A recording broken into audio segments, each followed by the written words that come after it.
Hello, everybody. Welcome back to Cure for the Common Game. I am back. I was gone for 2-3 days. I was working overnight shift, and I'm back. All that's done. So let's get back to Multani, the Maro Sorcerer, here in deck number 436. Now at 6 mana, it's kind of steep. Now this is an old card. It's Shroud before Shroud was keyworded, and power and toughness each equal the number of total cards in hand by all players. Now, this is a card that just gets stronger, obviously, with our format. And the bigger game, the 5-6 player game, Multani is just a little better. Now, the downside here is we cannot Voltron him because he does have Shroud. We cannot, put a Rancor on him or random equipment or things because, so... And for that reason, shocker here, there is no Rogue's Passage in this deck because I can't make Multani unblockable. So, anyway, he's 6 mana. So let's check out our ramp real quick. And I'm using the whole gamut of ramp. Soul Ring, Moss Diamond, Cultivate, Nature's Lore, Artifacts and Spells, Untamed Wilds, Ranger's Path, Hunting Wilds, Rampant Growth, Llanowar, Mystic, Snow Elf, Secure Tribe Elder, Arbor Elf, and I'm counting Veteran Explorer as ramp. Now, he gets a lot of bad press simply because he does help everybody, but you know what? It helps everybody.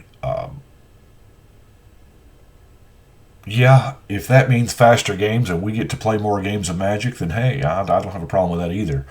Either way, the game is, because of Veteran Explorer, the game is probably going to end one way or another 2 turns sooner. In theory, whether it's us or not, But anyway, let's look at some card draw. And for mono green, we've got a little bit of card draw in here. Well, I say card draw. First, we'll do just simple card draw, things like Howling Mine. This is probably the one deck that you want the Howling Mine in because you want the benefit of all players drawing that extra card. Because every card in everybody's hand helps out your commander. So, same thing with Temple Bell. Otherworld Atlas can get just redonkulous. Now, those two were not quite enough for me to put in like a Voltaic Key or anything like that. Harmonize, just mana for cards. Guardian Project, non-token creature, we're going to draw a card here. I mean, just every creature we cast, we're going to draw a card. Colossal Majesty. Power 4 or greater, we're probably going to draw a card just off Multani. Yavimaya Elder, while not specifically drawing you a card, I mean, it essentially draws you 3 cards. Yeah, you sack it to draw the 1, and then you get the 2 lands to your hand, so your hand is up, 3 cards, as is with Seek the Horizon. It's kind of a draw 3. It's 4 mana, but think about it like a Harmonize where you're guaranteed to get all lands. Rite of Flourishing, Double Meat, Double Cheese helps everybody out. Drum Hunter. Now, the Magus of the Library here, I don't know how much I am a fan of this. In theory, I like it. It's 2 mana. You tap to draw a card, but you got to have exactly 7. I don't know. This may not make the cut. If something else better comes along or I pick up something, this may not make it because how many times are we actually going to have 7 cards? We are going to have a ton of cards in hand. Probably most of the time. Skullwinder. Return target card from your graveyard to your hand, and then opponent does the same. Now, we're casting the Skullwinder. We're going to get a card back. They're going to get a card back. It's a good diplomatic move, but we're also plus 1 card to the total hands. So, there's 2 cards there. The Enforcer, Savala's Enforcer. Now, I love the parlay. Yeah, even if you just whiff big time, then hey, each player draws a card, right? The same way with the charge. Even if you miss it all, each player draws a card. Pilgrim's Eye is, it's a tiny flyer, but it does put a card in your hand.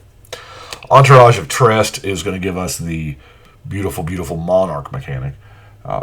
Because, end of turn draw card, that's pretty good. And when you absolutely positively got to draw some cards, we'll do a recycle. Now, I do have some escape valves in here for the recycle if we get to the point to where we are just going to kill ourselves. But now, with recycle, it's very risky. You have a max hand size of 2. But that's why you have to, timestamp it correctly for things like Spellbook, Library of Lang, Reliquary Tower. And while we're on the artifacts, since we are drawing some cards, we might as well use Ivory Tower. I mean, if we're going to sit there with a bunch of cards in our hand, we might as well be getting some value out of it. And Ivory Tower is pretty good at doing that. I've only got 3 more non-basics, so let's go ahead and knock them out. Imagine that, 2 cycle lands and a Treetop Village. Treetop Village is just good utility land. What else do we have here? Like I said, we're drawing cards, so we might as well have a Psychosis Crawler in there. Maro, I mean, why not, right? Brawn, we'll give them all trample. Vine Mare, I got no explanation for Vine Mare. And the Borderland Explorer. While not putting you or anybody up cards, everybody gets to discard and then get a basic land if they want to. It's still pretty good. Now, our removal package is a little big.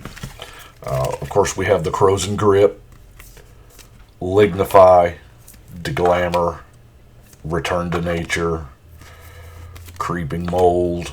I kind of count Hurricane as removal because you know what? In a pinch, if we get that tower, we could just, win games with Hurricane.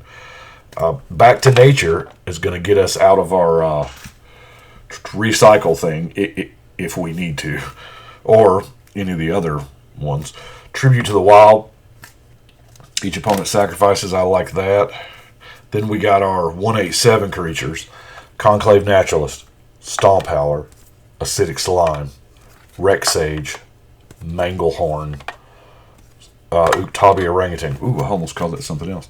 And Chain of Acid.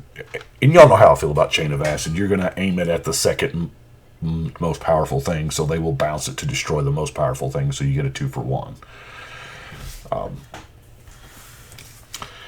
The most I've ever gotten off of a chain was 4?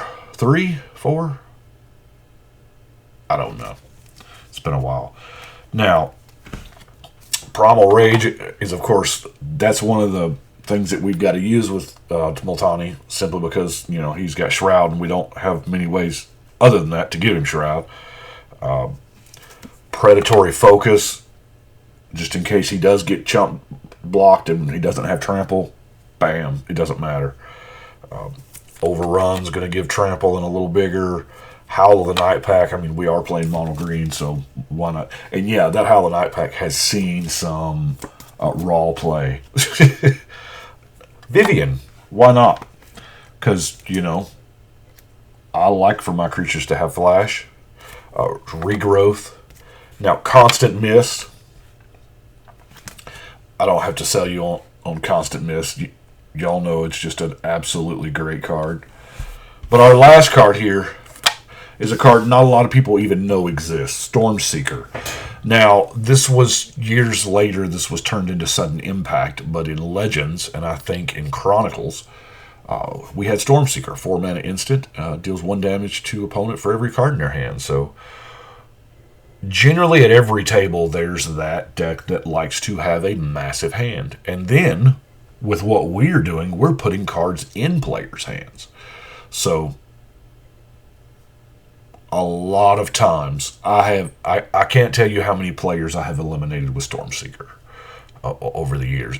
It's a great card. I love it. Absolutely. And you know what? That's a beautiful sword. It really is. Have we seen that sword? That would be neat if they actually took that sword and made it something. Some kind of storm sword or whatever, and actually made it an equipment now.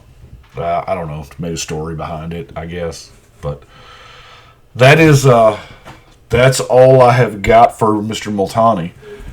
He's loves to have the cards in hand. So we're going to try not to forget this again. Of course, I've got all my basic forest there. The list is up out on Tapped Out. Hey, by the way, I am new and learning how to use Architect. Did I say Tapped Out? I meant Architect. But it's on Architect. I'm going to post it here with in the show notes below. But y'all let me know if you can actually get to it and see it. I think my settings may be off. I'm not sure. It's kind of hard to tell if it's public or private or what. But let me know about that. So we're going to take Multani here. 436. Yeah, so what is it? This weekend we've got... it's Gideon, isn't it? The spellbook. And then I guess next weekend we've got the core set. Y'all can see here my 2 lines of post-it notes are slowly moving across. That means all of those have been listed on Tapped Out. So eventually, yeah, it's a bunch, but that's what I do in all my spare time. I do appreciate y'all watching. Y'all let me know what you think. And right now, we're going to shuffle and cut.